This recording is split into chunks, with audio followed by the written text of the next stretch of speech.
দেখেন এই যে আস্তে আস্তে একটু ঝুম করছি।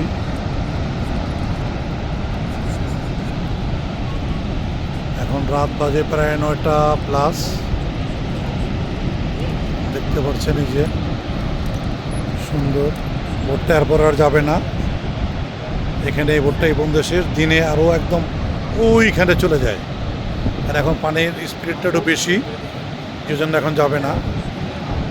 এটা রাতের দৃশ্য, ওই দেখেন লাইট, আল্লাহ পাকের কি নীলা খেলা। ওই জেলা বাত্তি দেখা যাচ্ছে, ওটা আমেরিকা, ঠিক আছে। ওই যে আমেরিকান লোকজন হাঁটতে আসে, ওই যে উপরে হাঁটছে, ওই দেখেন ওই যে দেখা যাচ্ছে যারা, একটু ঝুম করে আমি, ওই যে যার দেখতেছেন ওটা আমেরিকার লোকজন। এই যে দেখেন, দেখাই